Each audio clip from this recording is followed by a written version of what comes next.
everyone. Welcome to episode 93 of Formidable Opponents, a show that pits three people who have known each other virtually their entire lives in a series of conversations as we argue what is best in a variety of fun, engaging, and critical pop culture topics we all debate about. I'm Randall, and with me as always, Bob and Joseph, and this week's topic is Best 90s Frontman. The 90s were an interesting time to be a frontman.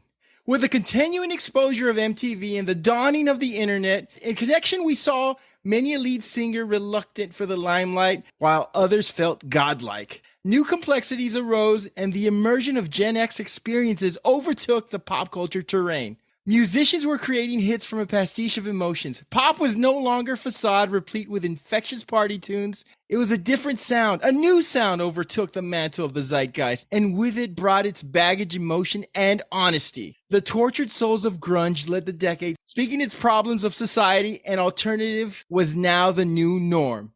As the decade evolved, pop punk, Britpop, new metal, they all took their place on the podium. The beauty of 90s music wasn't because something new was invented. Quite the contrary. The pop public were now more accepting about the diversity of music. New sonic dimensions mixed with attitude, despair, honesty, and rawness took center stage, and that needed a voice. And with that arrived the new faces. Being a frontman isn't the easiest job in the world. You're the face, the tone, and the voice of the band.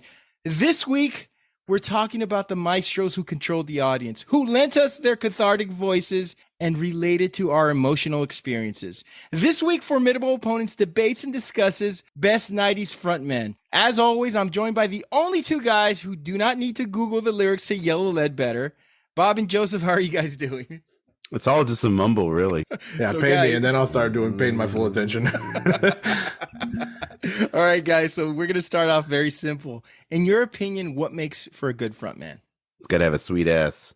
He's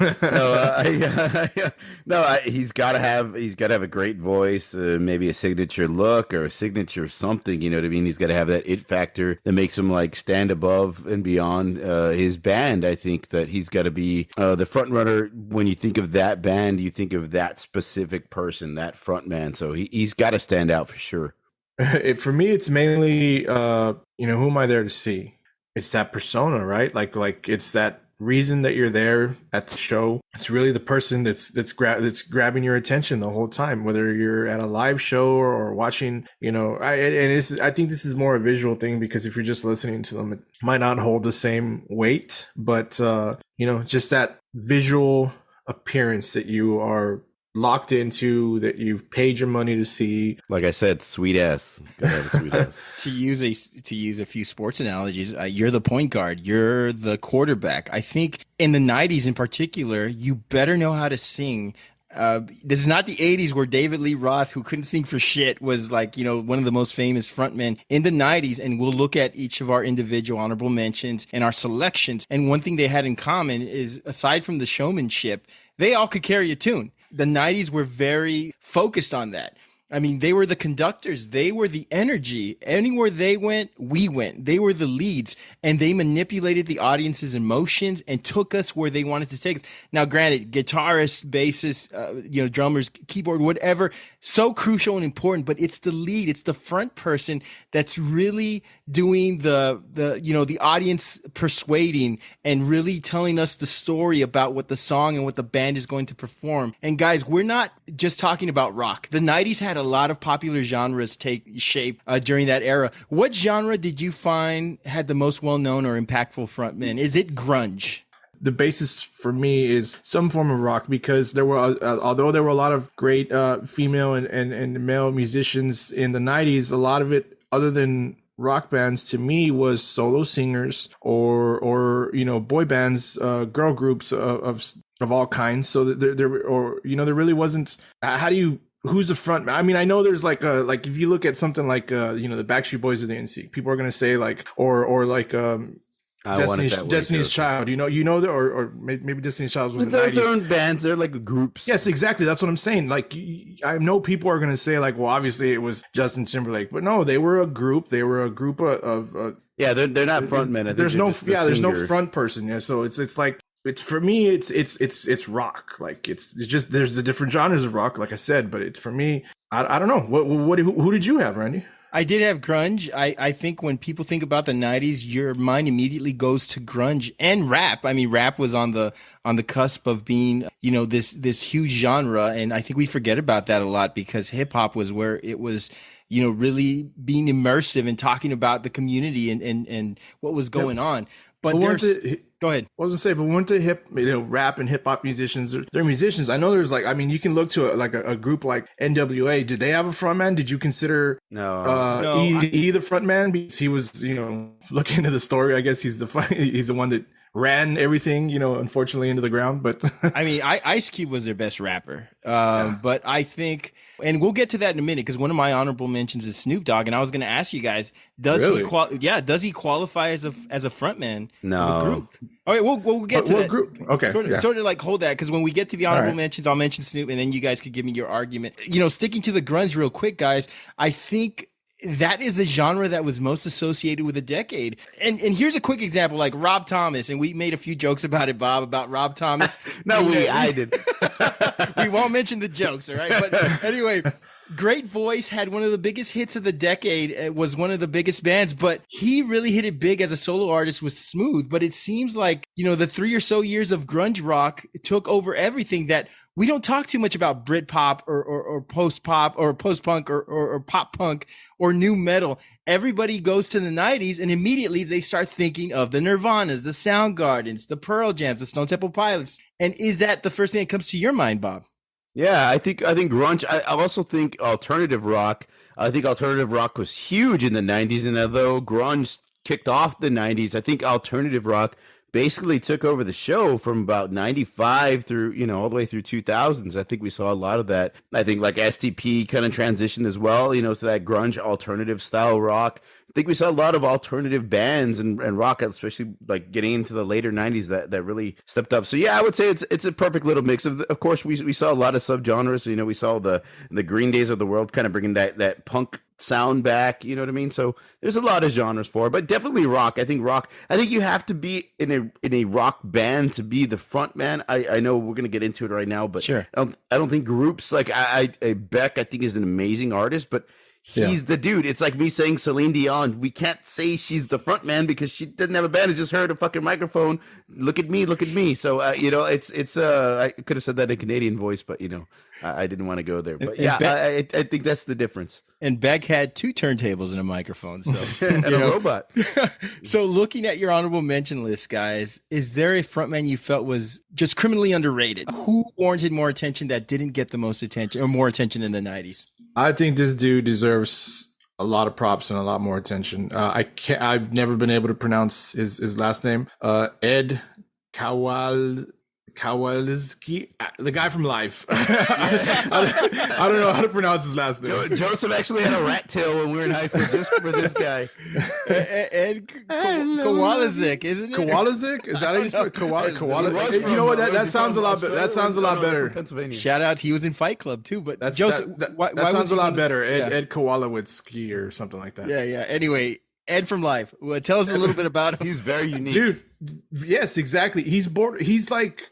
And don't tell me that he didn't have a good voice. Those are some great amazing. songs. I Alone, La King's Juice. There's some great freaking songs. Dolphins Cry. And I think the appeal for me is he borderline represents like a alternative rock or post rock, whatever you want to call it. It depends on how you label Tool. Because this guy is like, he reminds me of Maynard in his songwriting. His voice is on par, I think, with any of the singers, the quote unquote. I mean, obviously the big, 3 or 4, however you want to look at it, of grunge and any other rock vocalist of the 90s. I think his storytelling is awesome. The songs that he writes, the way, he pieces the stories together in this, amazing way. And I do think that the band got their due, but I don't think this guy is mentioned enough in lists. Like, you can go online and read lists of vocalists of the 90s or frontman of the 90s, like what we're basically trying to talk to you about today. And this guy doesn't come out on a lot of those lists. Joseph, the thing about Live, they were so big for a time. They started off as a college rock band, but there's a great Rolling Stone article, and I think it's a 2-part article where they imploded. I think the guitarist and the drummer got into like fisticuffs, and they just completely imploded. and they were such a great they were such a great band. I think my favorite live song is "All Over You." I think that's an excellent song.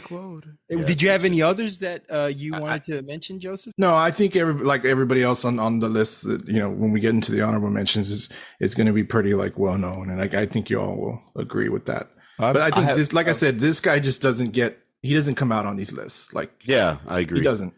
We saw some music videos of him last night, and like he entertains and he dances and he sings, unique voice, you know, checks a lot of the boxes. Now I have one. Learn how to play Lightning Crashes for your girl, and trust me, you'll be all right. You're in high school and you listen to us. Go to bed. Curveball here. So I actually have a person in mind that's not on my honorable mentions, but I think he needs to be mentioned in this list. He's not necessarily, when I mention his name, you're going to say, well, he's not really the front man.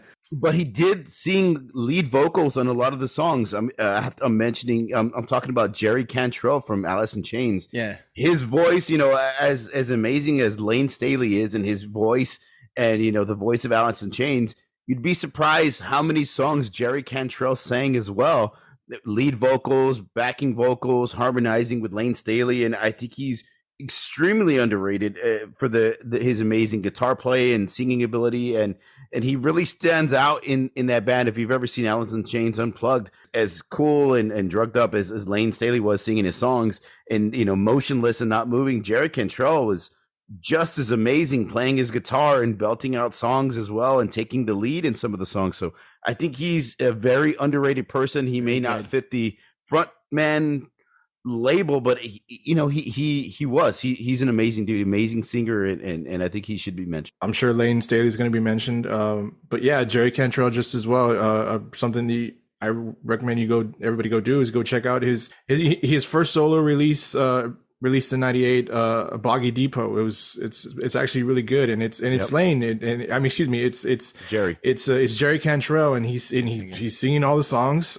You can kind of hear that on their new stuff now, like whereas back in the days, Lane was the lead, and you heard a lot of Cantrell harmonizing, and then you'd hear the songs where you hear more Cantrell. I think nowadays, the new Alice in Chains, even with William Duvall, there's a good balance, and you hear a lot of Jerry Cantrell in the new Alice in Chains songs. No doubt. Every time I think of Jerry Cantrell, I touch myself. I do that, and I also remember Joe Michael's bachelor party where we're hanging out in Dallas, and we ran into both Spud Webb and Jerry Cantrell. It was just a weird combination of celebrities to run. I won't tell you where we were, but it was just we know where you were. So when I think of, I had a few underrated. I'll go through them quickly. I know both of you mentioned one, so I don't want to take up too much time. And I know we're going to talk about this guy a lot, Adam Derwitz. I don't know about the voluminous dreadlocks. Can I just say something that he gets a fucking shout out and an honorable mention? He should get a pedestal. This is this guy that got both Rachel and Monica. Give him a fucking medal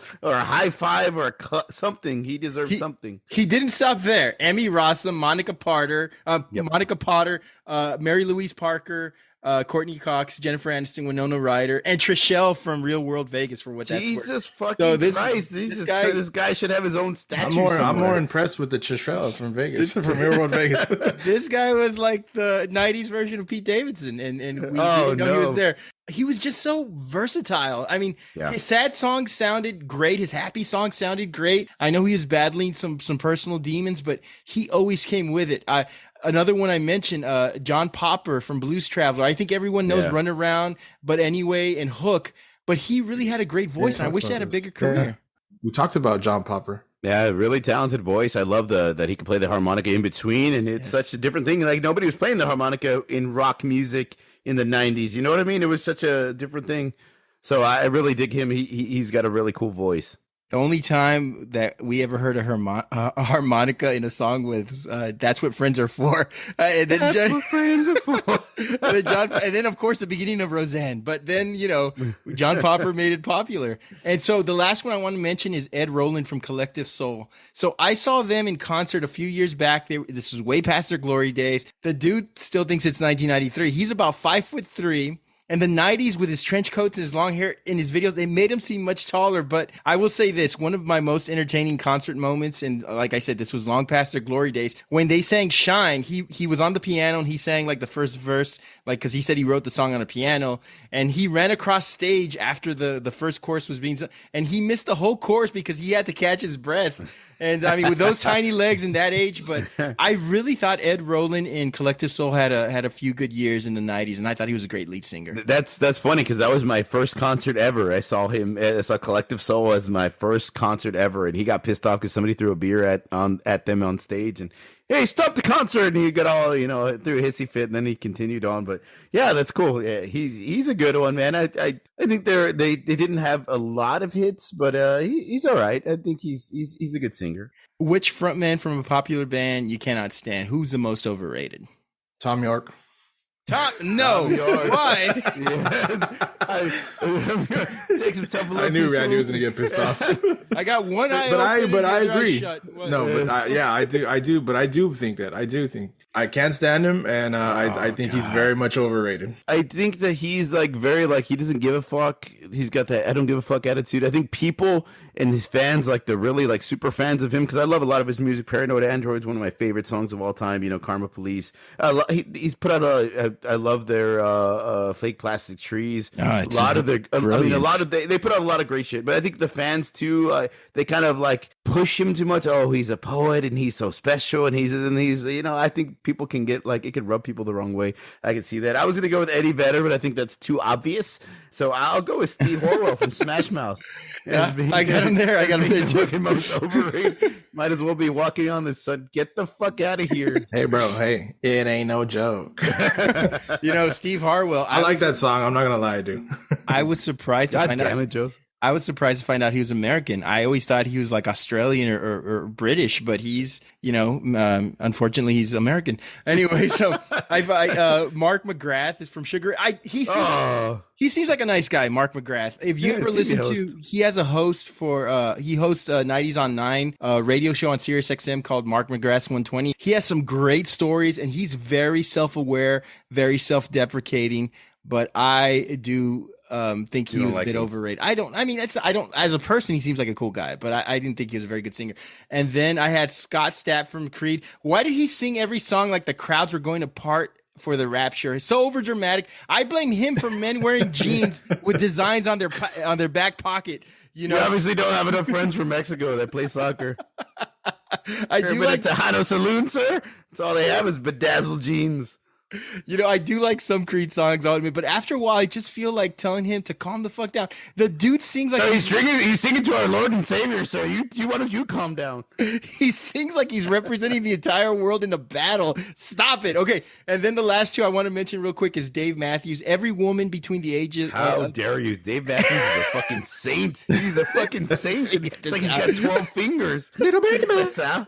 Every woman between the ages of 35 and 50 whose dance rhythm can only match that of Dave Matthews Band's songs just turned us off. Sorry, moms. Okay, so I just don't like his hee-hawing. And then lastly, Art Alexakis from Everclear. Oh. We get it. Your dad didn't like you. You don't have to remind us every song. This is me. This is you paying me back for Tom York. Yeah, you said Tom York, right? He jumped out of his seat. Yeah, but you mentioned Dave Matthews. How fucking dare you? Art Alexakis. You like Everclear though, right, Joseph? Like Everclear. Yeah. It's not the liquor. Yeah, absolutely. He doesn't like Eddie Vedder though. He agrees with me. So we're going to get to Eddie Vedder soon. Let's go to our honorable mentions. Bob, who do you got for us? Let's start off with Dave Matthews. God damn it. Another one that Joseph might not like, Axl fucking Rose. I think Axl Rose is a really good frontman. We do have this problem, and I think that this is the case with him. When we think of a frontman, I know we mentioned this, that they got to be like the lead dog, the star of the show. You go to see the band, but really you're going to see that lead singer. People went to see Guns N' Roses. Some of them went for Axl Rose, but a lot of them went for Slash to see his guitar play. So I think that takes away from him. That's why I don't think he could be the greatest 90s frontman. Bigger in the 80s, I think. Go ahead. Yeah, as I told her. Lane Staley, of course, we got to mention. Marilyn Manson, shit person, but I mean, at that point in time, great. He was a great frontman. The look, the gimmick, the sound, all that good stuff. Dave Grohl, got to mention Dave Grohl. He put out like 3 or 4 albums. Three albums. I can't believe that because you think that Nirvana was just so huge in the 90s, but really Dave Grohl started 95 95. I'll stick around. Yeah, dude, with the Foo Fighters. I want to mention Gwen Stefani because I think she was the fucking show when it came to No Doubt. You know, she had the look, she had the sound, she moved around on stage like you, and she had a shitload of energy. So I think she was really fantastic. Jonathan Davis, I know Joseph will agree with me on this. In Korn, putting on a fucking show, coming out in a kilt. The way he sang, the energy put in, playing the bagpipes on live shows as well as his voice, extremely underrated, dude. I did have Adam Duritz for Rachel and Monica, obviously, and last one I'll end off with Billy Joe from Green Day. I think that his voice and his look and his sound when they first came out in that Dookie album was just fucking phenomenal. For sure. Joseph, who do you got? All right, I got a few, so let me try to get through this. I got Billy Corgan. I got. Damn it, Joseph. Billy Corgan, I do got Billy Corgan. So do I. I know. I think he's good. I got Chino Moreno, Gavin Rosdell. I got Dave Grohl as well myself. I did have Billy Joe as well, Bob. I thought about the other big '90s punk band as well. I would like to say Mark Hoppus is. I would consider him more the front man, but they both sing, so that was. Billy, it was too hard to pick one from there. So Billy Joel, obviously the singer of Green Day, great frontman. I got Trent Reznor. I do have Alex Akis. Akis where? I got Phil Anselmo. Obviously, I had Liam Gallagher. I think that guy's insane, but he was great, captivating. He was great. He was a great vocalist. He was insane, but he was. I mean, you could say that about a lot of lead. I know a lot of these, right? You got to have ego to get to be the front of band. I mean, we'll talk about ego on that dude, but when your own brother fucking hates you. I know, right? Your own brother kicks you out of the band. That's crazy. I do have Lane Staley as well because I mean it's obvious choice. Even though I agreed totally with Bob said earlier about Jerry Cantrell. Gwen Stefani too. I have her as well. Anthony Kiedis, Jonathan Davis. Yes, I have him written down. I forgot to mention Shirley Manson. I got Shirley Manson as well. Manson, yes. Of course, I got to mention Maynard James Keenan, big Tool fan. I got Perry Farrell. Fred Durst is on my list. Oh, no. Okay, go ahead. I always see with Fred Durst, I always think of more 2000, so I didn't really want to mention Well, but their two first albums were in the 90s. Yeah. I know they're more associated with the new rock, new metal, 2000s, but I got that. Yeah, first album was huge, and it came out in the 90s. I have Mark McGrath because the first two albums I do love. Everybody, I know that you bought their second album purely for Fly, and you were surprised with every other song on that album because it was totally different. Green Machine, yes. I also had Kowalski. That's probably how you pronounce his last name, and I've just never known how to do it. We don't know. It sounds like a serial killer. I think it is, right? No, isn't so. Never mind. We're not gonna get into it. And this one's different. I had. I don't know if I can. I probably can't use these two, but I do want to mention them. Don't do it. I have Kelly and Kim Deal. I thought, I mean, they both kind of harmonize the song, the Breeders. Yeah, the Breeders. Yeah, Cannonball. Yeah. Well, there's a lot of good songs from them too. They have. I think it's Kelly who does the main singing, but who does the humming? I think he's the one I want to take on a date. I think they both do that. But yeah, I didn't know if it was who was you can consider the front man or front woman, whatever you want to say. But yeah, that's my list, man. What do you got, Ren? So I had Anthony Kiedis. He did a lot for people who he's great, dude. Who grew up with lisp. So, Anthony Kiedis and Dusty Rhodes, did so much for people who grew up with lisp. He made it okay for you to run around with your shirt off. Doesn't fucking matter. I had Darius Rucker from Hootie and the Blowfish. Yes, thank you for mentioning that. Yes, loved him. Adam Derwitz, of course, Counting Crows. Trent Reznor, Nine Inch Nails. I had Bono from U2. I love him more in the 80s before he started lecturing us for half an hour at his concerts, but U2 was still big in the 90s. I think you got to mention Bono. I got Prince when he was the artist formerly known as Prince. He was battling it out with his record. Shirley Manson. I had Dolores O'Riordan from Cranberries, dude. That's Cranberries, I actually had it written down. I was going to mention her just in case nobody did it. Yeah, I think that she was a fucking star, dude. She made those songs so beautiful. Thanks for mentioning that, Ryan. Ode to My Family. Oh my God, such a great song. I had both girls from Veruca Salt just because I had a crush on both of them. I don't know their names, but great band. Liam Gallagher, Oasis. Once again, how big of an asshole do you have to be when your brother kicks you out of the bed? So Phil Anselmo, Pantera, Billy Joe Armstrong, Green Day. I had Zach De La Rocha, Rage Against the Machine. Gavin Rosdale from Bush, who I met at a Spirit Halloween store. Ed Kowalczyk or whatever. Sit down. Sit down.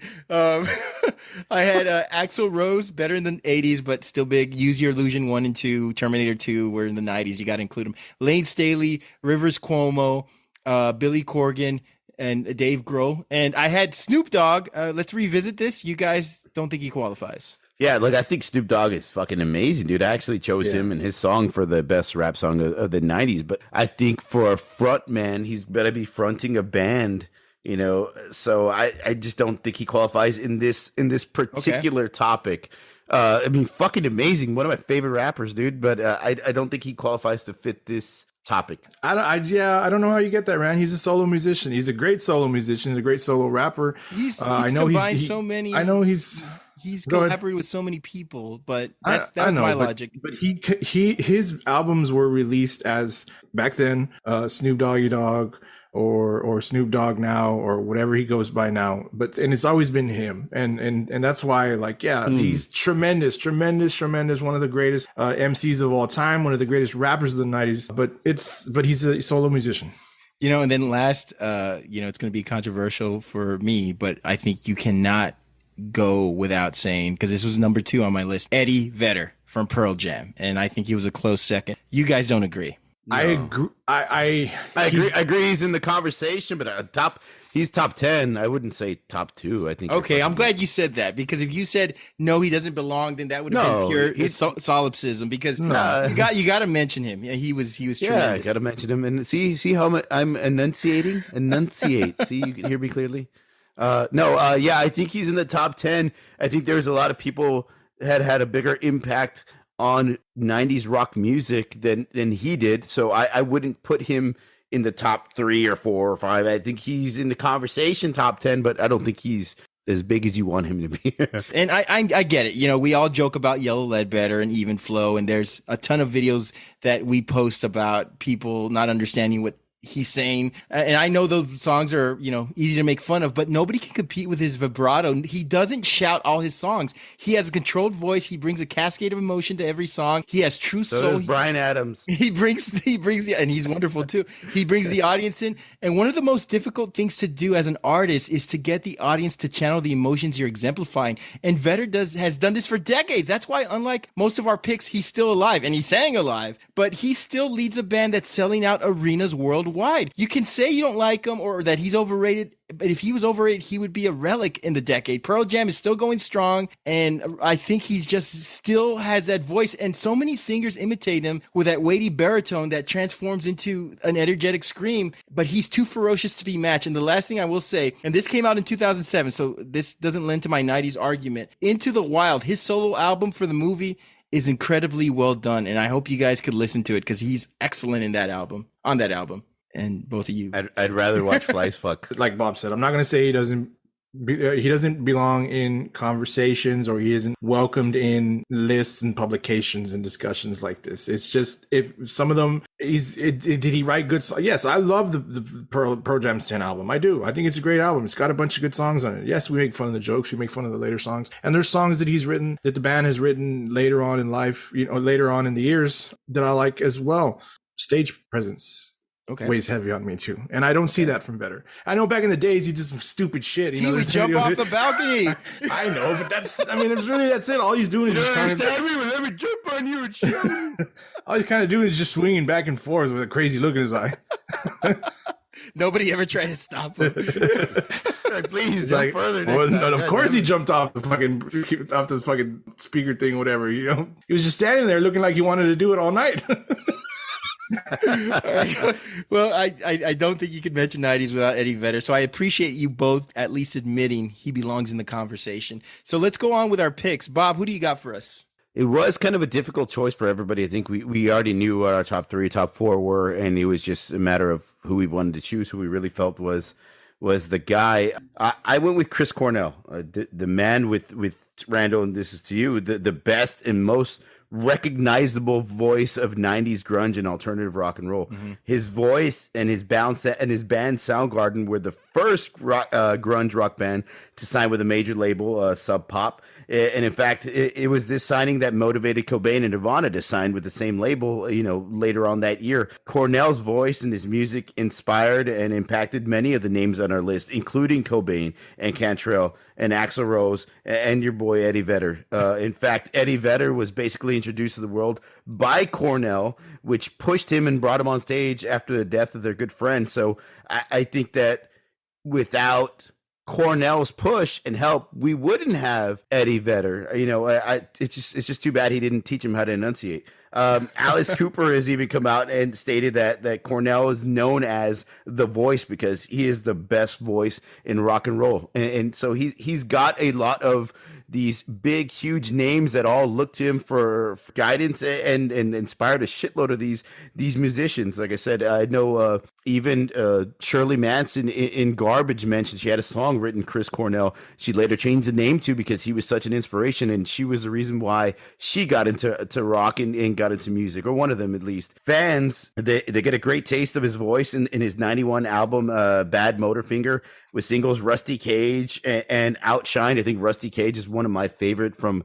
Soundgarden from him. I think when Super Unknown came out too, that really shot them into superstardom in 94. They had Black Hole Sun, they had Spoon Man. In 96, of course, they had Burden in My Hand, Pretty News, Blow Up the Outside, another fucking amazing song. This guy, I mean, he put out hit after hit after hit, and it was because of him, because he stood out. It wasn't so much the band, and I'll ask you in a bit without Googling you, I'm sure people didn't go to shows, and I don't want this to sound stupid or misguided or like an asshole. People go to shows to see, I know, people go to shows to see Chris Cornell and Soundgarden. It's his look, it's his guitar play, and especially that unique voice, man. I think his voice is the most unique out of anybody else in the grunge era, in the alternative era, in the 90s. He's got such a unique voice, and he can hit the vibratos, he can hit a tenor, he can hit all these crazy screaming high notes. Talk about, like you mentioned with Vedder, feeling. You can feel his lyrics by his voice and the pain in his voice. And you could tell that there was a lot of shit going on with this guy. Tragically, when he died, we knew he had a lot of demons, and you could hear that in his songs, in his lyrics, and through his voice. Yeah. That's the reason why Soundgarden is known as one of the greatest rock bands of the 90s, because of Chris Cornell. And in this decade full of unique voices, again, the Corgans, the Lanes, the Vedders, the Kurt Cobains, the Scott Weilans, you have Chris Cornell, and he stands out above all the rest, dude. I think that puts him at the front of the line, and I think that makes him the greatest frontman of all time. And he wasn't just like I said, he stood out above in a concert, in screaming and jumping and crowd surfing and moshing and banging his head and creating certain songs felt like metal songs. Josie, you could probably agree with that. Certain songs felt like ballads, and certain songs felt like, they weren't just all like grunge. He had different levels to his voice, and he could make any song his specific song, and he can make you into any one of his songs just by the way he sang it. So I think he's just too talented of a guy to be 2 or 3. I believe he's number 1. Boom. Astros won. Sorry. All right. So the only thing you said that pissed me off is that when you mentioned Shirley Manson, I can't believe I live in the same lifetime where Dua Lipa is way more popular than what Shirley Manson ever was, because Shirley Manson was incredible, and she still rocks. I mean, God, that a few years ago, they put out an album, Garbage did, and it was still incredible. But anyway, talking about Chris Cornell, Soundgarden, Temple of the Dog, his voice in Say Hello to Heaven is it's incredible. Audio Slave, he's done solo. If you're creating a rock super band, you'd be more than okay with Cornell as your frontman. I mean, he's definitely in my top 5. I heard a story. I don't know which celebrity. I can't remember which celebrity told the story. I don't know if it was Johnny Depp or Keanu Reeves. I can't remember. But Cornell would go to these Hollywood parties, and they'd have all these famous people who would ask him to play guitar and sing. And this actor who'd mentioned it, I think Johnny Depp or Keanu Reeves, one of those guys, said he felt bad because Chris Cornell could never just enjoy a social gathering. He was always put to work, and people would crowd around him, and these famous people would be in awe, and he'd have to put on a concert everywhere he went because they're like, shit, that's Chris Cornell. Let's have him sing because he's amazing. It's difficult to sing like a young Chris Cornell. Don't try it. You'll never hit his range, channel his emotions, or reach his height. He was one of a kind. He truly was. What did Cornell do when he got older? He wasn't that sonically powerful and couldn't scream like a banshee like he used to. So what did he do? He toned it down and gave us some of the smoothest covers we ever heard. His voice evolved. He had that 4-octave range, just like Freddie Mercury did. And even though he was a baritone by nature, he could sound warm, he could sound welcome, and then he could shout like the devil. And not a lot of people have that range. He had some great collaborators, Eddie Vedder, Rage Against the Machine, Santana, Timbaland. I mean, everybody wanted to work with him. And like I said, you're not going to get an argument out of me. He's up there in my opinion. But one thing we don't talk about much is when he wails in his songs, it's very rhythmic. There's never a wasted breath with Chris Cornell. He was in singles, so points to him on that. I can't say anything bad about him. I think he had some rough years with Audio Slave. Some of those live performances when his voice sounded shot, I remember hearing them on David Letterman and was like, Chris Cornell, he's finished. And this is the beginning of the end, but he changes his style. He transitioned after years of, fucking up his vocal cords, and he got better. He was like Michael Jordan when Jordan developed the unguardable fadeaway to save his body from all those drives to the hoop. So kudos to Cornell on that. My only argument is that Black Hole Sun is one of the most overrated songs of the 90s, which it is. I don't have any other arguments. I think that his most important contributions is that he openly discussed mental health. He talked about his struggles with addiction, which he kicked. I'm not going to treat Cornell's brilliance and the memories he gave us as a cautionary tale. He's too important for that. And he was a foundation for us as rock fans, and that's how I choose to remember him. He had some high praise for some heavy hitters. Axl Rose stated, I enjoy Soundgarden. Chris Cornell just buries me. Ronnie James Dio said, I think Chris Cornell is such a great singer, and those guys from Soundgarden write so well, and they've always written well. I mean, I love what he's done with Audio Slave and the things he's done since.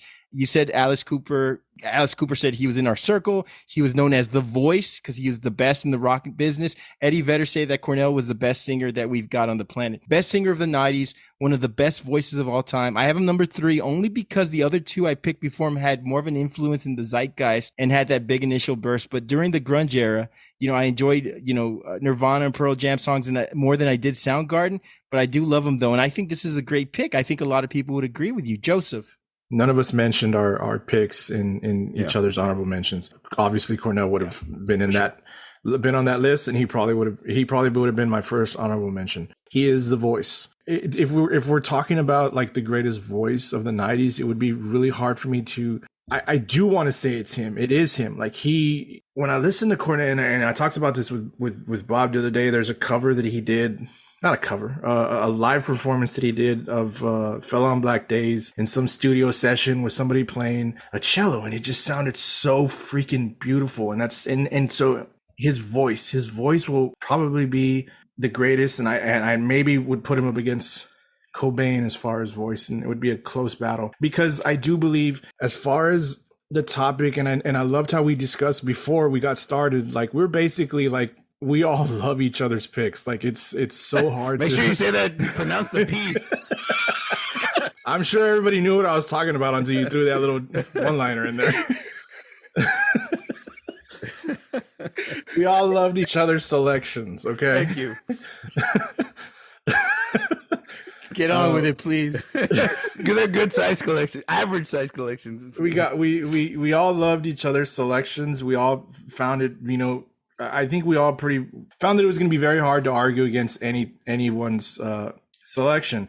Just like I really don't have anything negative to say. I don't have anything negative to say about Chris Cornell. He was that guy like I described. Like you wanted to see him. You went to the Soundgarden is a great band. They have some great musicians in it. But everybody, when Cornell was singing, I'm sure, and I didn't get that chance, and it sucks. It really does. I would have wanted to just probably look at him the whole time. And that's probably what I would have done, just to see him sing, to hear the words come out of his mouth. As far as stage presence, and I'll get into this when I make my selection, I kind of put that into my criteria, and that's why I went with who I went with. But there's really no, argument against Cornell, other than he was. I mean, early on in his days, I know you can look at some early footage of Soundgarden, and he moved around, and he had a little bit of a wild time, but he had longer hair too. He'd bang his head, and but I don't. But as much as I kind of like, I want to try to use that as a negative. His cool, collective calm at times, just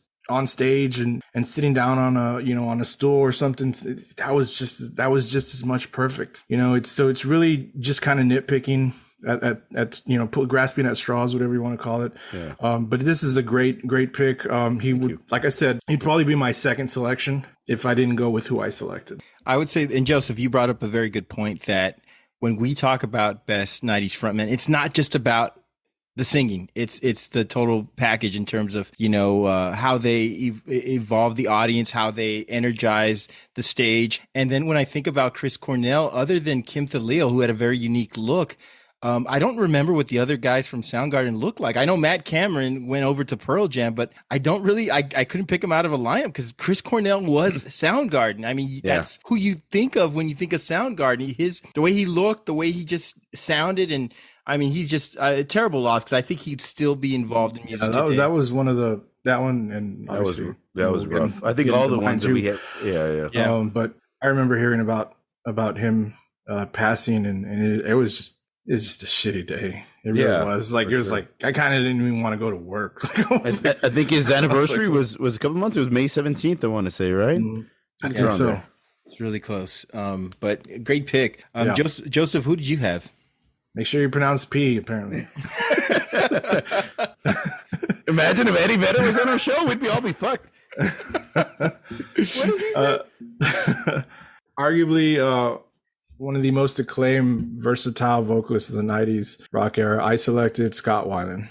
He was extremely amazing. Hard rock vocalist with the ability to jump in and out of, heavy, almost like metal songs to these like melodic rock songs, rock ballads. His vocal range was insanely incredible. And we got to see a lot more of that later in his life during, the different solo releases, the crooner voice, something that we've discussed before. Really, really great. His range, I think, also is very on par with some of the greats. A fellow 90s frontman, Billy Corgan, described Weiland as one of the greatest voices of our generation. And I think that's true. And he's right up there with Cornell. He had the voice of grunge. He had the voice of the grunge sound, so popular at the time. The raspy, deep, mercurial vocals. But STP and Weiland, they were different. They weren't, singing about the same things that like bands of Seattle, this quote unquote Seattle sound, the Nirvanas, the Soundgardens, the Pearl Jams, things like that. They were from California. They wanted to party. They wanted to have a good time, and they did. Weiland wrote poetry about, love, life, and women and drugs and heartbreak. And he wasn't immune to the hard times, or the sad things that he dealt with in his life. If you look into his upbringing, it's real tragedies there. He dealt with tragic situations growing up, and it was different in how he told these stories to me that I think makes him special. This is only one part of Weiland, his voice. The other side is his performance. This is something that sticks out to me when I wanted to make this selection and why I wanted to pick this person and talk about him. When Weiland was on stage, he had your attention. He commanded it, and you were mesmerized by it. The way, I felt watching music videos and live performances on TV was only magnified to the extreme after, getting to see STP and Weiland live in person, an experience that I'm happy to say that I got to share with both of you. We got to experience that, and I'm so happy that, we were all there for that show. That's a really great memory for me. Weiland's on stage, flamboyant, chaotic on stage persona was a show in itself, really. He changes, the change in his appearance. He would, show up in, wearing this outfit, and then, as little by little, it would, start, change into something else. Hat would come on, hat would come off, new hat. I mean, it was crazy. His vocals, also the range, and the different songs and that he would sing throughout the night. And of course, the megaphone, the fucking megaphone. When the band was silent, and the lights were dark, and hearing that "I am" through the megaphone, like that was fucking insane, and honestly, like a chilling experience. And Weiland was a big fan of Bowie. We all know that Bowie was his hero. We saw that in these live performances. If you look up Bowie's the thin white Duke persona. Yeah. You can see how Weiland got a lot of his stage performance and style. There's like a really famous picture of Bowie in this persona wearing like a white shirt and a black vest. He's smoking a cigarette. It's a really, really cool picture of him. You look at that and you see like Weiland, you see like what Weiland liked to wear on stage. He would wear similar outfits, white shirts, black vest or different color vests. He'd look like he was going, to a party in a suit. This is how he would show up to the concerts. Of course, like I said, as the show went on, he started to lose all that. The way he moved and interacted with the mic stand, it's all there. The dance moves, it's really, really cool. Weiland to me is the child of Bowie and Jim Morrison. Mm-hmm. I think you combine those two guys and you got this captivating frontman, Scott Weiland. And those two guys are geniuses in their own rights, in their own generations. Scott Weiland was in Stone Temple Pilots.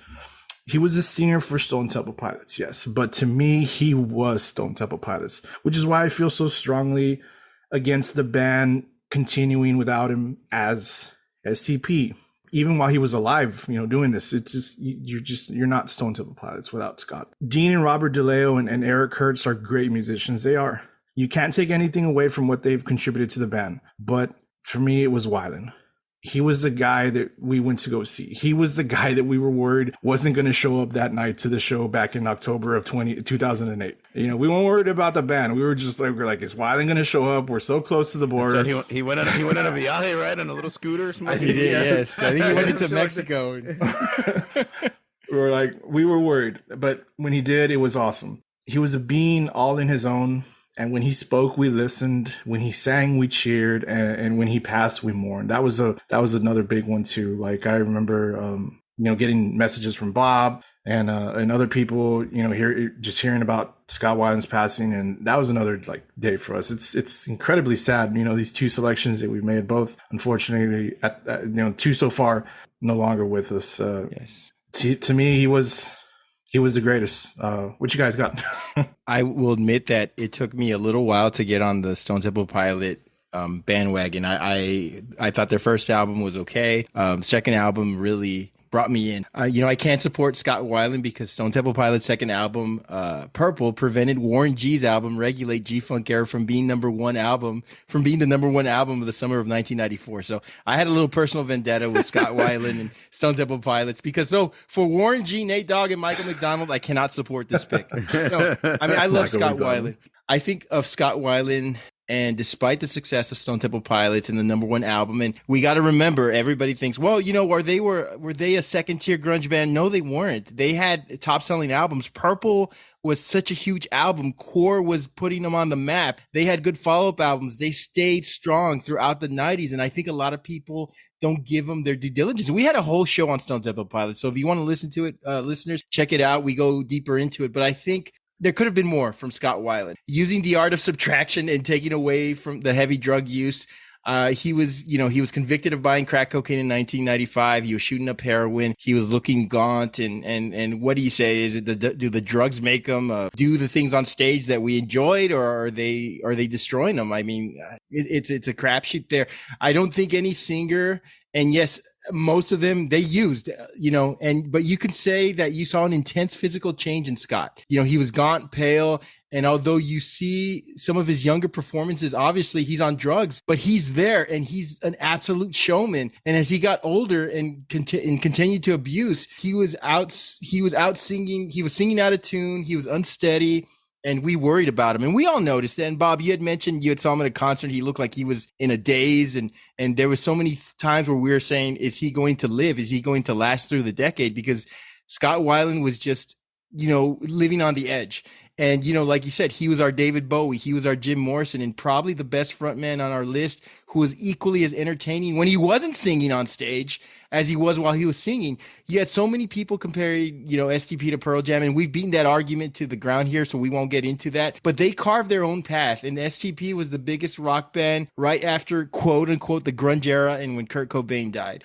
They were one of the few grunge bands, again, they were lumped in there. If you say they weren't grunge, I'd be okay with it, to come out with an era, out of the era, more successful. And I think it was because of what Weiland brought to the table. They kept up the garage band sound, and I don't think the era was ready to embrace and sustain STP as the band. We veered towards Green Day and Oasis and Bush and bands like that, but STP was still making great music, and I think Weiland's drug problems stole from their momentum, whereas Cobain died at his apex. Weiland couldn't sustain his, and they both had similar issues. He had a great voice and he could rock. He could narrate. He could sing country twang. He could croon. You both introduced me to this Christmas album, and it was the best Christmas gift I got. It was better than the socks my kids gave me. So, thank you both for that. And all of our selections, and, spoiler alert, I'm going to talk about Kurt Cobain because we can't go this long without mentioning him. All of our selections are natural baritones. And Weiland, like the other two picks, he had such range. Go listen, audience. If you haven't heard anything about Scott Weiland, or you only know like the hits, go listen to Adhesive. Go listen to Lady, Your Roof Brings Me Down. Go listen to Fall to Pieces when he was with Velvet Revolver. Should he have been a bigger star? He had the time, but he also had the demons, and they just overshadowed what a brilliant artist he is, and that sucks. And I always find it very heartbreaking to talk about him because he could have been something else. Bob, what do you think? Yeah, I agree with 1,000,000% with what you said. My STP is one of my favorite bands of all time. I was fortunate enough to see them twice. My first time in Austin, and then we saw them down here. I also saw him in Velvet Revolver, and again, the one thing I have circled on my notes is stage presence. I think that he probably had the best stage presence out of all of our picks, maybe out of all of our honorable mentions as well, of the 90s. From the dancing to the megaphones to the outfit changes, to wearing dresses to coloring his hair, having a different hair color, to the different styles. He was crazy. He was out there. He was different. He was Morrison. He was Bowie. He was fucking fantastic. And I think this is a great pick, Joseph, because I don't think that when people heard the show, or when they see the show, they can say, oh, greatest 90s frontman. I bet you this guy's not going to be at the top of their list. But when they hear your argument and they think about it long enough, they'll be like, you know what? This guy did have that stage presence. He did have that unique voice that could go, low and high. And he could sing, like you said, like Randy said, with a twang, the crooner stuff, the hard rock, the grunge rock. He was something else. And again, the demons were his biggest problem, and I think his biggest downfall. STP had to take multiple breaks from touring, from making albums because of his drug use. I know they took a few years off. They came back with number 4, and that was a great album with Down. It was a little darker, a little bit heavier sound. Sour Girl, another great song. To compare Down to Sour Girl off that album, I mean, it's like two different singers. The way he sang, you know what I mean? He's very, very underrated. I wish more people would listen to a lot of his stuff. I know his solo album stuff is fan-fucking-tastic as well. Very bluesy, very different. So I think this is a great pick, Joseph. Again, we weren't going to really argue, like I said, grasping at straws. He's a great pick, and he's one of my favorite bands, so I shouldn't have a lot of bad shit to say about him, and I don't. So I think this is a good pick. I think some people, I think you might turn them on to listening to more of his shit. Just like, if you haven't heard, Randy mentioned it already, if you haven't heard we did a whole episode on Scott Weiland and his backstory and our favorite songs. I mean, it was about STP, obviously, but a lot of it was Weiland. Great story. So if you're interested in STP, if you've listened to a little bit, if you love it and you haven't heard that episode, that's definitely one to go check out. We've hit on 2 tragedies so far. Yeah. I will say that, Sour Girl, Sarah Michelle Gellar, if we ever do best cameo by a celebrity in a video, that would probably be her and the Satanic Teletubbies in that video. It's got to be Chris Farley and Soul Disco. We'll have to do that show in the future. Yeah, we will. It'll be a great show. Man. We'll round off with my pick. I chose Kurt Cobain, obviously. Nirvana. I remember when we played the 90s Trivial Pursuit game at your house, Bob, one of the playable pieces was a figure that looked just like Kurt Cobain. So if that doesn't exemplify the 90s, I don't know what does. I don't think in his wildest dreams Cobain thought he'd be one of the biggest rock stars that ever lived, or that he'd help define a generation or a sound. I don't think he really wanted it. I don't think he really liked it. That's exactly why he's my pick, because his misanthropic nature and oftentimes jaded attitude defined that generation, the slacker generation, Gen X, the 90s. I remember where I was the first time when I listened to Smells Like Teen Spirit. I was in the 9th grade. I had a particularly tough day. I wasn't like you guys. I wasn't on the football team, so I didn't have an easy go about in high school. Anyway, I remember I had a tough day. Loser. No. Beck sang about I'm just fucking around. I'm fucking around. We love everybody. I go to my house. I watched this Smells Like Teen Spirit video. I'd never seen it. I didn't know who these guys were, and I was immediately captivated. I remember what I was wearing. I remember the exact moment. I remember when I found out who Nirvana was. I can't say that for the other band. It influenced my attitude, how I dressed, and what I wanted out of my experience at that age or those ages. Kurt Cobain may not have wanted the spotlight, and yes, it was too bright for him. He threw down every time he was on stage. I would be remiss if I didn't mention Nirvana Unplugged. By far the greatest Unplugged concert. Stone Temple Pilots had a great one too. So, I mean, they got to be mentioned. This set list, I won't go into all 14 songs, but go listen to Penny Royalty. Go listen to About a Girl, The Man Who Sold the World, Where Did You Sleep Last Night? And my favorite was the cover of the Vaseline's Jesus Wants Me for a Sunbeam. I love that song. I love that cover. This was as important as any televised concert in history. Yes, even bigger than Elvis in the black jumpsuit, because it gave us a new understanding of who Kurt was, because he was the star of that Unplugged. He was emotional. He loved music. He would have probably been happy playing for 100 people a night on an acoustic guitar, but he was the most famous rock star for 3 years running, and then still one of the most famous in retrospect. His pain and torture was part of his brilliance, and that sucks, but we witnessed that often in this decade. And we talked about it with Scott Weiland and Chris Cornell and many others that we mentioned. His pain and torture was part of his brilliance. Like I said, it was prevalent in that decade. He not only had some incredible musical influence. I mean, the Beatles, Led Zeppelin, AC/DC, Black Sabbath, Aerosmith, Queen, the Pixies, the Melvins, Black Flag, Sonic Youth, REM, etc. But he was also able to capture the spirit and the sounds of these incredible artists. He championed indie bands like the aforementioned Vaselines, the Meat Puppets, and he covered their songs. I think a lot of Nirvana fans who didn't like nor understand In Utero just didn't get what Cobain was about, because I think that album is more appreciated now than it was then, and he was truer to his vision. He was a music comes first guy, lyrics come second. He was underrated. His vocal abilities were very good. He was only around for a handful of years, and people are still wearing his band's t-shirt. They still lionize him. They still idolize him. His stage presence could be calm, serene, and sometimes he looked like he was at war. His voice was just mind-blowing. He gave us direction and hope. He defined a generation. And REM's, I'll end up with this, guys. REM's Michael Stipe, who was a close friend of Kurt Cobain, said Cobain's next album would be a soft acoustic album with strings. And I think we missed out, because I think that next level of versatility, of beauty, was going to be witnessed, and we were going to get past the misanthropic Kurt Cobain grunge era, and we lost out because of another tragedy. Your thoughts on Kurt Cobain, guys? Yeah, this again. Here we are. I mean, he's like obviously like the three well-known, obviously 90s musicians with tremendous vocals that we just loved. We love that we still listen to this day. And unfortunately, the situation for each three at different times, drug-related. Unfortunately, it's the three, to me, the death of our generation as far as music. Nirvana was everything to me. I loved Kurt's voice too. I mean, I do love Kurt's voice. I still love Kurt's voice. It's hard to make like any argument against this selection, just like I believe it's the same way, even though you kind of went in on mine, Randy. No, I love I'm fucking with you. I'm fucking with you. It's the drugs took him, not me.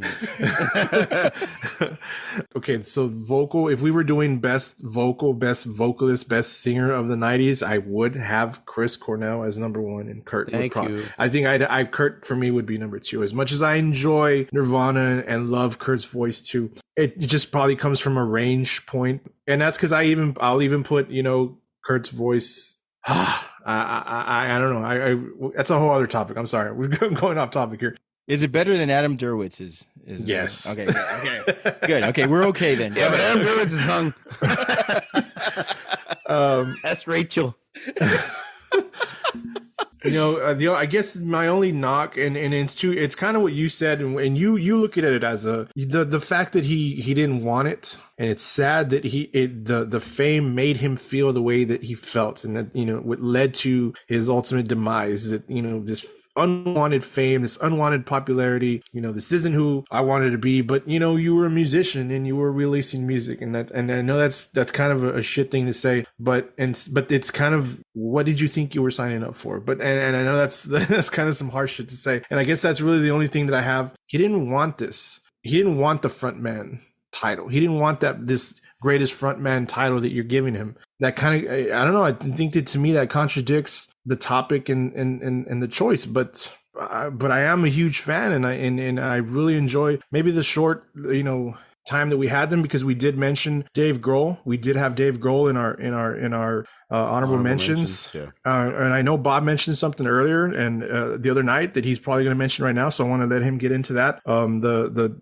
Dave Grohl and Kurt dichotomy. Bob? Yeah, I guess the dichotomy. Yeah,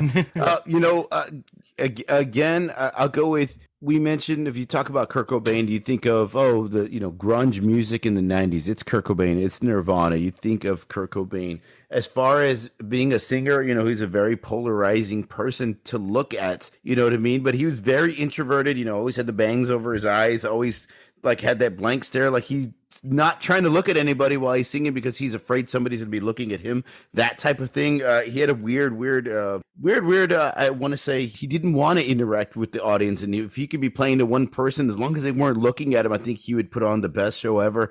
I think he's just that type of uncomfortable, introverted type of person, which I feel may be the one thing that holds him back from being the greatest frontman. Not necessarily the greatest singer of the 90s, not necessarily the greatest band of the 90s, not necessarily, he could be considered for all those, but maybe this is what holds him back. Now, going back to the Unplugged, I do feel that that's one of my favorite Unplugged albums. I think the songs that he put out and that he sings in that band, I mean, just amazing shit. Although Alice in Chains is the greatest Unplugged, MTV Unplugged. I'm just going to throw that out there.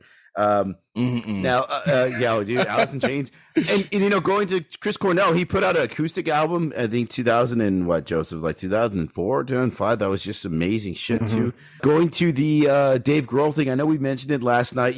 We talked about Axl Rose, and then we mentioned Slash, and then we talk about Lane Staley, but then you also got to mention Jerry Cantrell. And I think with Nirvana, you talk about Kurt Cobain, but I think you also have to mention Dave Grohl, who, as soon as within a year's time or 2 years' time that Nirvana ended, Dave Grohl put together the Foo Fighters, and they became one of the greatest rock bands of all time as well. And he's one of the greatest frontmans of the 90s. And we could probably mention him when we do greatest frontman of the 2000s. I think he's got to be mentioned up there as well for all the great music and his live shows and everything like that. So this is a question I'll pose to you, Rand. I mean, now, I'm not talking about impact, because there's no way that Dave Grohl's going to have a bigger impact on rock music than what Kurt Cobain did, because of the grunge music and it's all about timing. Yeah, exactly.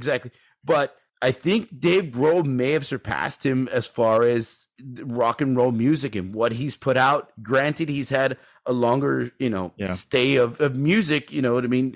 Because of the unfortunate passing of Kurt Cobain. What do you think about when they mention them, side by side in comparison? What do you think about them? Like, just what do you think about Cobain versus Grohl? Which is a stupid thing to do, but I think it needs to be mentioned. I think Grohl had the benefit of more life experience, and we talked about this when we talk about the bands. We talk about how the Beatles evolved, how Metallica evolved, and how other bands. Kurt Cobain died at 27. I don't think he had the opportunity to really grow. I don't think he had the opportunity to evolve his sound. I mean, we saw the evolution of his, of what he wanted to exemplify from album to album, but I don't think we saw the next level. He wasn't even 30 yet. And I know he was the reluctant scion of the alt rock wave. He didn't want to do it. And if that's a knock, so be it. I see it as something that was advantageous, because he was sort of thwarted into this role and say, you represent us because of your attitude and because of your shyness and because of what this generation is going through and what the decade was bringing about and how things were changing and how Generation X was coming up, and the boomer generation was sort of dictating this and that, and we were against this and that. But I think that obviously Grohl has a longer career because he's been alive longer and he's produced great songs. Now, would Kurt Cobain still be doing great music? I think so, but I think he'd sound very different. He's not going to be shouting. He's not going to be, singing about drugs and all these other social issues. Or Courtney's vagina. Either. But I don't know, man. To say that somebody defined a generation and that he is still known today as somebody who exemplified an era, that's very hard to do. And we can't do it now because we don't have the monoculture we used to. Times have changed. We could look at the 70s and say, okay, Robert Plant. And we could look at, the 60s. We could look at Jim Morrison, whatever, Jimi Hendrix, Kurt Cobain in the 90s. But in the 2000s and beyond, it's very hard to have that sort of like tier one rock legend because everybody listens. Yeah. Everybody listens to music a different way. People stream. We don't live in the monoculture anymore. And Kurt Cobain was one of the last beneficiaries of captivating an entire society. So, and of course, in turn, Grohl didn't have that opportunity himself. But it's an interesting comparison, but it's very difficult to compare. Yeah, I agree. That's good. I'm glad I asked the question. I wanted to get your 2 cents on it. How do you argue against our 3 picks? You can't. They're like amazing. you can. I think we could kind of like switch. Oh, this is 1, this is 2, this is 3, this is 1A, 1B.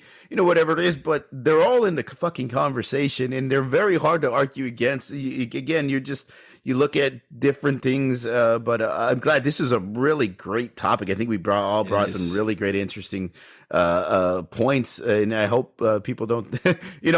Sometimes we've done 90s rock, we've done 60s rock, and I think we on certain episodes we kind of hit our stride and we actually sound like we know what the fuck we're talking about. I think this is one of the ones we do because we're such big fans and we delve into these topics like crazy. So hopefully we get a lot of listeners that agree or disagree or like give us their order as well. We just don't know how to pronounce Ed Kowalczyk's last name, and we still don't know who's right. Kowalczyk? I don't know. Kowalski. So, guys, and we know that in the 90s, drugs will never go away from the music industry, but the 90s went hard with hardcore drugs, and you can say it fueled some inspiration, but ultimately some see this as an era, as a cautionary tale. And I think now we absorb things differently and we're not wrapped up, like I said, in this monoculture. People are everywhere with their intake now. We indulge in yesteryear, but at least we found out through this era what you have to do for your mental health and what you have to do, what sort of help you need and what people you have to surround yourself with. And I think 90s really taught, the music industry that. Oh yeah, especially since we lost so many of these guys, Lane and Wyland and Kurt and Cornell and like all, I wouldn't say similar fashion, but it's one of those, they're all cautionary tales where you're just like, holy shit. Like Joseph mentioned the word hero. And, we could use that for these guys because for a lot of kids at young, impressionable ages, 13 through, just teenagers looking for some direction, finding it in these guys' music, it's you could consider it our heroes at one point in time, and then to see them go through what they go through, and but I know the glitz and glam and fame and rock's superstardom. There's this, they all were facing these demons, so it's all really fucked up. It put a lot of things in perspective as you got older. Quick 30-second final words about 90s frontmen. But look at these lists that we put together. Mine alone had, it looks like I don't want to go back and count it real quick. Say I alone. Mine alone at least had like 15. There was so many and so different as well. Like we had the punk, we had the heavy metal, we had the progressive, we had the alternative, we had the grunge. We had it all. And there's so many of these frontmen. Somebody's probably going to tell us, Anthony Kiedis was the fucking greatest. And they might be right. They might come up with some great arguments. And why was he always running?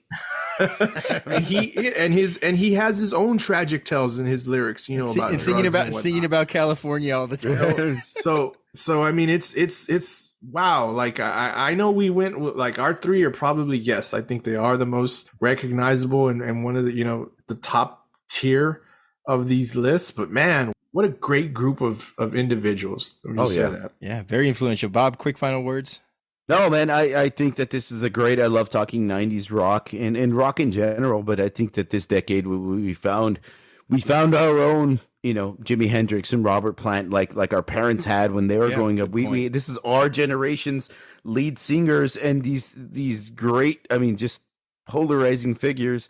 And I'm glad we got to talk about them. It's great to argue about them and talk about them and make fun of them and you know, talk about their faults or their greatness or, you know, their demons or whatever we talk about. But I think it's very, I mean, I think a lot of our listeners are around our same age would agree that these are the guys we grew up listening to. And this is what it's really cool to just go back in retrospect and talk about them. But I think that it's really cool in retrospect to go back and talk about these singers that we grew up on and kind of try to, you know, assemble some kind of ranking of them, which is laughable because I think they're all great in their own specific ways. I'll just end with this very short. The 90s were such an eclectic decade for bands because we were immersed in so much more diversity. We were absorbing so much more than what was just scale rock. Everything was coming in that was different sounds. Technology was evolving, music was evolving, and it's a very special era. And I get it. We grew up in the 90s, so of course it's sentimental for us. But I think anybody who recognized what that decade brought to the table would really understand that it was a very special era for music. I love the 80s, but I think 90s encapsulates a lot more thought-provoking sounds and nuances than the 80s did. And a great topic, guys. I'm glad we talked about it because we got to talk about a lot of people that we missed and a lot of people who've influenced what we listen to today. And that, Bob, before we go, you want to say something? So last night, you know, of course, like we do, me and Joseph get together on Saturdays and have a beer or like 6 or 12, like you do. And we were discussing 90s rock and, you know, watching music videos like we do to, you know, kind of get prepared for our show today. And the topic of the Goo Goo Dolls came up, and you know, we're talking about the lead singer and songs, and my wife, Creative Little Pill, and Joseph decided to tag team action and call me out and talk shit to me because they said that Black Balloon was the best Goo Goo Doll song, and I was like, no fucking way. I agree with them, by the way. It doesn't. Yeah, I know Randy. I knew Randy agrees with them too. And I was like, there's no fucking way. I think Name or Iris, I mean, just head and shoulders above Black Balloon, and they're like, no fucking way. It's Black Balloon. They're like, even Slide's better than Iris and Name, and so we were challenged. Joseph, we were just arguing back and forth and laughing. Joseph's like, well, fuck it. I'm going to put up a poll on our Instagram page. And just so you know, Joseph, Iris is in the lead with 38% or above Black Balloon and Slide and Name. So if you haven't, I mean, the poll's going to probably be out before, but I just want, what do you all think? If you didn't get a post, if you didn't get a poll, yeah, I wish y'all would have voted. Like, dude, what's the Goo Goo Dolls' best song? I think Name is very underrated, and you know, Black Balloon's cool, but I don't think it's the best. Name was their highest charting song at number 3. But those were all, I think, the lowest Billboard number on that one is 16, Black Balloon, but those were all 16 or better. I know, you know, Long Way Down was another song we didn't mention, but song. It is a great song. I think it's out of the top. I think that's the Mount Rushmore that you guys posted, the Name, Black Balloon. Well, but why did he go with the Karen haircut? I didn't understand. Johnny Resnick, yeah, no, a great lead singer, but I mean, that's something we might have to debate about somewhere down the line, best Goo Goo Doll song. And we hope we get some, maybe we'll get a guest or two. But go check us out on Instagram. As Bob mentioned, the poll will be done by then, but we'll have a lot more in the future for you guys to vote on, a lot more interaction to come. And that's our show, everyone. Listeners, we'd love to hear from you. Hit us up and let us know who the best 90s frontman was. Most importantly, let us know what you think about the show. You may reach us at formidableopponents@gmail.com. Follow us on Twitter, Instagram, and all forms of social media, Facebook, Threads. Just search for Formidable Opponents. We want to thank Creative Little Pill for her artwork. Please follow her on Instagram at Creative Little Pill. Please rate and review us on Apple and Spotify. And join us next episode. We'll be back next week with Best Summer Movie Blockbuster. So for Bob and Joseph, this is Randall. We'll see y'all next week. Little baby. Dave Matthews is a saint.